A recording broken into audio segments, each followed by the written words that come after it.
अस्सलाम वालेकुम। ये एक टॉपिक है एनालिसिस ऑफ वेरिएंस, तो इसको हम डिस्कस करते हैं और इसके बारे में हम ये कह सकते हैं कि एनालिसिस ऑफ वेरिएंस जो है ये दो ग्रुप्स, दो पॉपुलेशंस या दो से ज्यादा का जब हमने मीन को टेस्ट करना हो कि वो दो ग्रुप उनकी एवरेज इक्वल है या नहीं है, या दो से ज्यादा ग्रुप्स 3, 4, 5 भी हो सकते हैं, इससे ज्यादा भी हो सकते हैं। तो मीन टेस्ट करने के लिए हम एनालिसिस ऑफ वेरिएंस टेस्ट जो है उसको अप्लाई करते हैं। ये देखने के लिए कि हमारे पास जो सैंपल है या पॉपुलेशन है उसमें वेरिएशन है या वेरिएशन मौजूद नहीं है। हम बात करते हैं कि अगर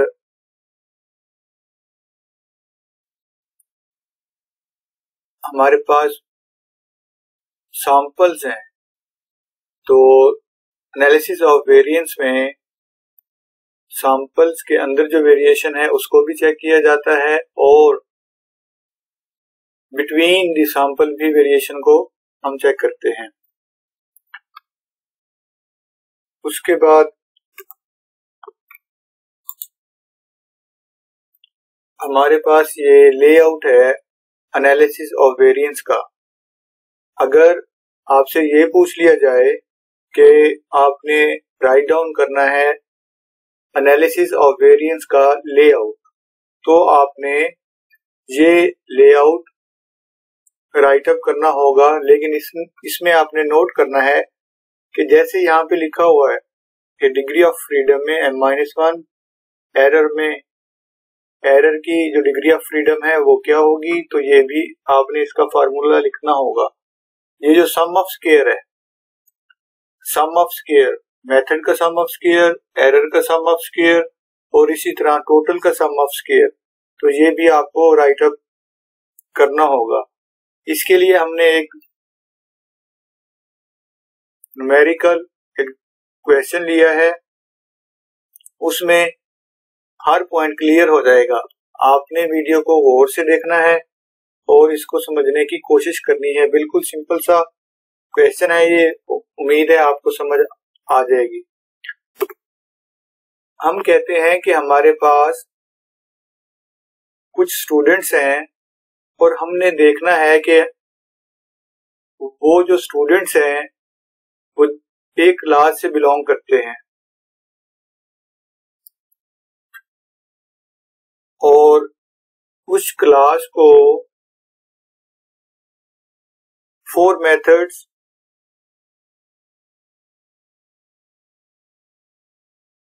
पढ़ाए गए हैं। 4 मेथड से स्टूडेंट्स का जो रिजल्ट आया है, क्या उनमें कोई वेरिएशन मौजूद है या उनमें वेरिएशन मौजूद नहीं है। तो पहले आपके पास है method 1।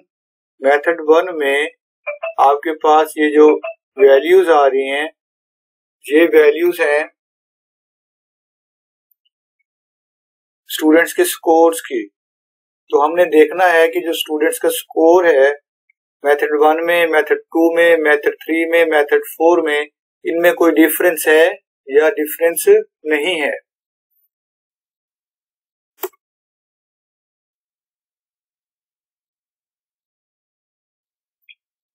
Do the data provide sufficient evidence to indicate a difference in the mean achievement for the 4 teaching techniques? Difference देखना है हमने कि इन 4 टेक्निक्स में क्या फर्क है या ये सेम है। उसके लिए हमारा जो स्टेप नंबर 1 है वो है कंस्ट्रक्शन ऑफ हाइपोथेसिस। हाइपोथेसिस में हम क्या करते हैं, हमारे पास 2 हाइपोथेसिस मौजूद होते हैं। μ1 डिनोट करता है फर्स्ट मेथड के मीन को μ2 जो है ये डिनोट करेगा, सेकंड मेथड के मीन को μ3 जो है μ4 ये डिनोट करते हैं मेथड 3 और मेथड 4 के मीन को।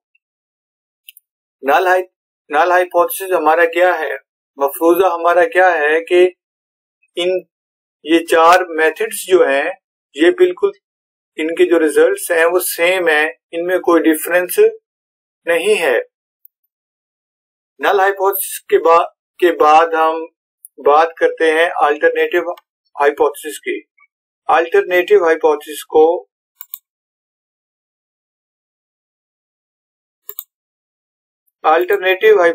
को हम डिनोट करते हैं H1 से। H1 में हमने मेंशन करना होता है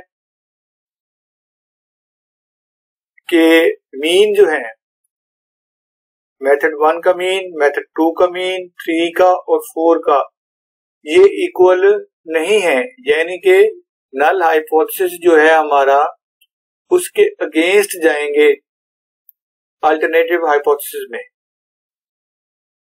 अल्टरनेटिव हाइपोथेसिस जो है वो रेसिप्रोकल होगा किसका, नल हाइपोथेसिस का, कि मीन इक्वल है नल हाइपोथेसिस में और मीन्स इक्वल नहीं है अल्टरनेटिव हाइपोथेसिस में। उसके बाद स्टेप नंबर 2 है लेवल ऑफ सिग्निफिकेंस। जो रिजेक्शन रेट है हमारे पास वो कितना है, 5%, के 5% रिजेक्शन रेट जो है ये एक्सेप्टेबल है। उसके बाद स्टेप नंबर 3 है जिसमें हम एफ टेस्ट और एनोवा को परफॉर्म करते हैं।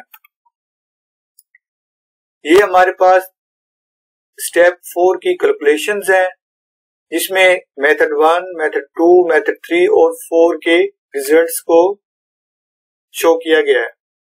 हमने क्या करना है, मेथड 1 की सारी ऑब्जर्वेशन को ऐड कर लेना है और यहाँ पे मेंशन कर देना है। इसी तरह मेथड 2 की ऑब्जर्वेशन को ऐड कर लेना है, यहाँ पे राइट अप कर लेना है। इसी तरह मेथड 3 और इसी तरह मेथड 4। और जी ऑफ टी जो है ये है ग्रैंड टोटल। मेथड 1 का जो जितना टोटल आया है, मेथड 2 का, 3 का और 4 का, इनको जब आप ऐड करेंगे तो आपके पास आंसर आएगा 1779। इसको हम शो करते हैं ग्रैंड टोटल से। उसके बाद हम बात करते हैं कि एनोवा का जो लेआउट है, लेआउट में सबसे पहले आएगा सोर्सेस ऑफ वेरिएशन, उसके बाद आएगा डिग्री ऑफ फ्रीडम, उसके बाद आएगा सम ऑफ स्केयर, उसके बाद मीन स्केयर, उसके बाद एफ कैलकुलेशन और लास्ट पे आएगा एफ टेबल। आपने तरतीब जो है, अरेंजमेंट जो है, ये आपने बिल्कुल ऐसे ही लिखनी है। उसके बाद ये है मेथड्स। मेथड्स का क्या है, डिग्री ऑफ फ्रीडम। मेथड्स का क्या है, सम ऑफ स्केयर। मेथड्स का क्या है, मीन स्केयर। मेथड्स उसके बाद क्या है, एफ कैलकुलेशन। एरर, ये वैल्यू किसकी है, एरर डिग्री ऑफ फ्रीडम की। इसी तरह ये वैल्यू है एरर सम ऑफ स्केयर की और इसी तरह ये मीन स्केयर की वैल्यू है। अब हम बात करते हैं कि ये चीजें हमने, ये वैल्यूज हमने कैसे कंस्ट्रक्ट करनी है। उसके लिए ये फार्मूला है करेक्शन फैक्टर का। CF को हम कहते हैं कि ये है एब्रिविएशन है करेक्शन फैक्टर का। Correction factor equal to grand total का स्केयर डिवाइडेड बाय n, यानी जितनी भी हमारे पास ऑब्जर्वेशंस थी मेथड 1 में, मेथड 2 में, 3 में और 4 में, total number of observations, total number of scores कितने हैं 23 वैल्यूज है, तो हमारे पास n कितना हो जाएगा 23। GT ग्रैंड टोटल ये हमने फाइंड आउट किया था, ग्रैंड टोटल था 1779। इसका स्केयर कर लेंगे, स्केयर करने के बाद n पे डिवाइड करेंगे, जो वैल्यू हमारे पास आएगी हम कहेंगे ये है हमारे पास करेक्शन फैक्टर। उसके बाद हम बात करते हैं टोटल सम ऑफ स्केयर की, कि टोटल सम ऑफ स्केयर कैसे आएगा। टोटल सम ऑफ स्केयर जो है यहां पे मेंशन है,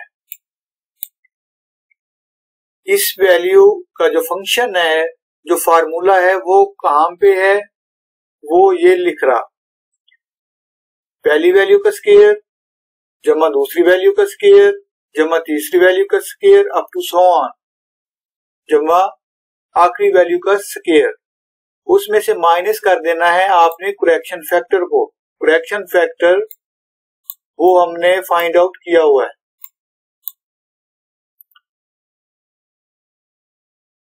एवरी वैल्यू का स्केयर लेने के बाद आपने उसको माइनस कर देना है उसमें से करेक्शन फैक्टर, तो आपके पास जो वैल्यू आएगी वो आएगी टोटल सम ऑफ स्केयर की। उसके बाद हम बात करते हैं कि सम ऑफ स्केयर किसका, मेथड्स का, वो कैसे आएगा। उसका जो फंक्शन है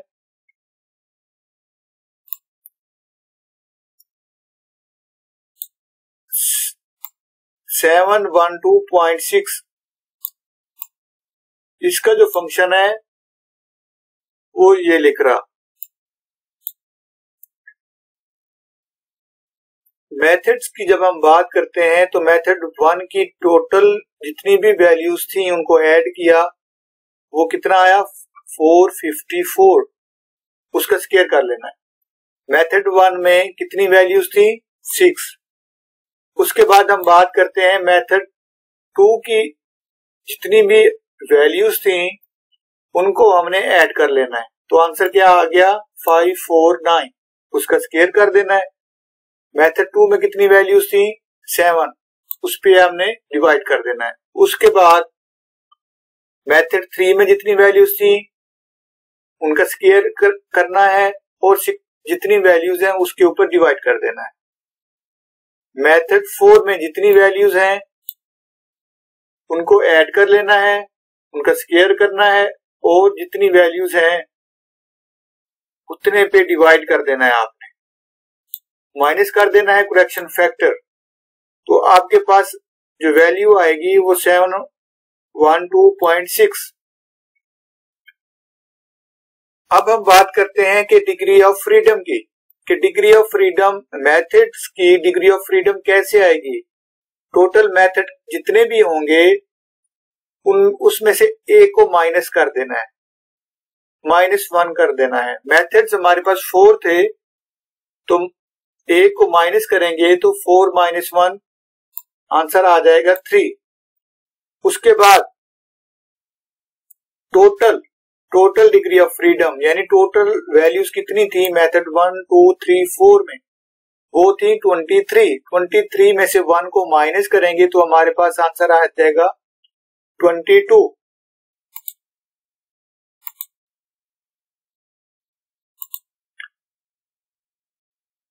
अब हमें एरर की डिग्री ऑफ फ्रीडम चाहिए कि वो कैसे आएगी। टोटल की डिग्री ऑफ फ्रीडम से मेथड की डिग्री ऑफ फ्रीडम को माइनस कर देंगे, 22 - 3 कर देंगे तो हमारे पास आंसर आ जाएगा 19 हमारे पास एरर की डिग्री ऑफ फ्रीडम होगी। उसके बाद हम बात करते हैं मेथड्स का सम ऑफ स्केयर, वो हमने फाइंड आउट किया हुआ है। मेथड्स का सम ऑफ स्केयर 712.6। उसके बाद टोटल सम ऑफ स्केयर ये भी हमने फाइंड आउट किया हुआ है। अब हमें चाहिए error sum of square, error sum of square हम फाइंड आउट करेंगे 1909.2, इसमें से माइनस कर देंगे मेथड सम ऑफ स्क्वायर को,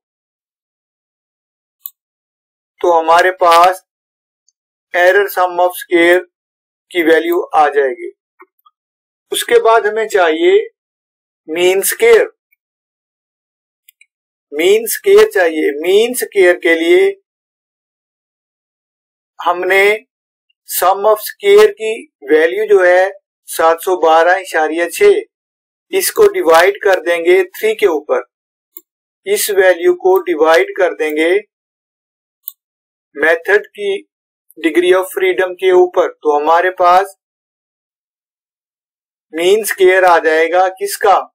मेथड्स का। मीन स्क्वायर आ जाएगा मेथड्स का। उसके बाद हम बात करते हैं एरर का मीन स्क्वायर। एरर का मीन स्क्वायर की जब हम बात करते हैं तो ये कैसे आएगा? तो सम ऑफ स्क्वायर जो है, सम ऑफ स्क्वायर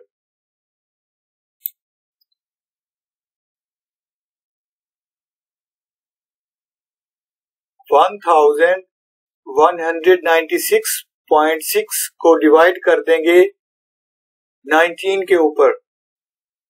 एरर के सम ऑफ स्क्वायर को डिवाइड कर देंगे एरर के डिग्री ऑफ फ्रीडम के ऊपर, तो हमारे पास आंसर आ जाएगा एरर का मीन स्क्वायर। अब हमारे पास ये दो वैल्यूज आ गई हैं, ये दो वैल्यूज आ गई हैं, मीन स्क्वायर आ गए हैं हमारे पास मेथड्स के और एरर के। अब हमें एफ कैलकुलेटेड चाहिए। एफ कैलकुलेटेड के लिए 237.5 को डिवाइड कर देंगे हम 63 के ऊपर, तो हमारे पास आंसर आएगा 3.79। 3.77 की जो वैल्यू आई है इसको हम देखेंगे एफ टेबल में। एफ टेबल में हमारे पास अल्फा जो था वो 5% था, तो 5 को डिवाइड कर देंगे 100 पे, तो हमारे पास 0.05 आंसर आ जाएगा। उसके बाद हमने देखना है डिग्री ऑफ फ्रीडम किसकी? मेथड्स की। कितने मेथड्स थे? 4 में से एक कम कर देंगे तो हमारे पास आंसर क्या आएगा? 3 के अगेंस्ट देखेंगे, टेबल होगा हमारे पास 5% का। 3 को देखेंगे 19 के अगेंस्ट। 19 क्या है? 19 है हमारे पास एरर की डिग्री ऑफ फ्रीडम, तो हमारे पास वैल्यू आ जाएगी 3.13। हमारे पास वैल्यू आ जाएगी 3.13 एफ टेबल की वैल्यू। अब टेबल की वैल्यू को हमने कंपेयर करना है एफ कैलकुलेटेड से।